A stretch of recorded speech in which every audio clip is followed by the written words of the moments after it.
രാത്രി 2:37 ആ സമയം സാധാരണ എല്ലാവരും ഉറക്കത്തിലായിരിക്കും. പക്ഷെ ആ രാത്രി എന്തോ വ്യത്യസ്തമായിരുന്നു. കാറ്റുപോലും അസ്വാഭാവികമായി നിശബ്ദമായിരുന്നു. ഒരു ശബ്ദം പോലും കേൾക്കാത്തത്ര ശാന്തത. അതുപോലെ ഒരു നിമിഷത്തിൽ ഒരു ഫോൺ മുഴങ്ങി. ആ ശബ്ദം ആ നിശബ്ദതയെ പൊളിച്ചു. പോലീസ് സ്റ്റേഷനിൽ ഡ്യൂട്ടിയിൽ ഒരാൾ മാത്രമുണ്ടായിരുന്നു. അവൻ അല്പം ഉറക്കത്തിലായിരുന്നു. ഫോൺ വീണ്ടും മുഴങ്ങിയപ്പോൾ അവൻ ഉണർന്നു.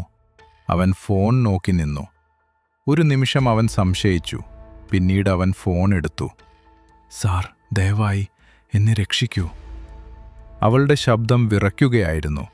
അവൾ ശ്വാസം മുട്ടി സംസാരിക്കുകയായിരുന്നു. അവൾ പിന്നെയും പറഞ്ഞു, "അവൻ എന്നെ പിന്തുടരുന്നു." ഓഫീസർ പെട്ടെന്ന് സീരിയസ് ആയി. അവൻ അവളോട് ശാന്തമായി സംസാരിക്കാൻ പറഞ്ഞു. "നിങ്ങൾ എവിടെയാണ്?" "പഴയ പാലം." ആ പേര് കേട്ടപ്പോൾ അവൻ്റെ മുഖം മാറി.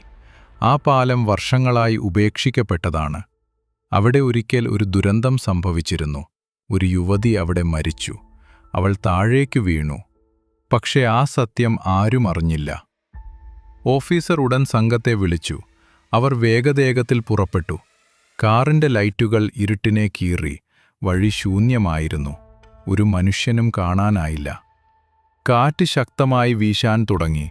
ഒരു അപ്രതീക്ഷിത ഭയം അവരെ പിടിച്ചു. അവർ പാലത്തിനടുത്തെത്തി. അവിടെ ആരുമില്ലായിരുന്നു. പക്ഷെ ഒരു ഫോൺ നിലത്ത് കിടക്കുകയായിരുന്നു. അതിപ്പോഴും ഓൺ ആയിരുന്നു. ഓഫീസർ അതെടുത്തു.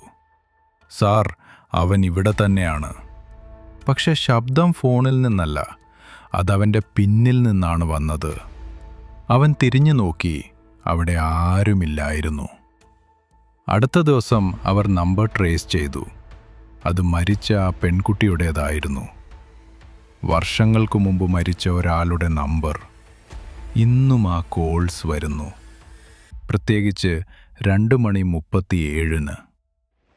ചില സത്യങ്ങൾ നമ്മൾ അറിയേണ്ടതല്ല,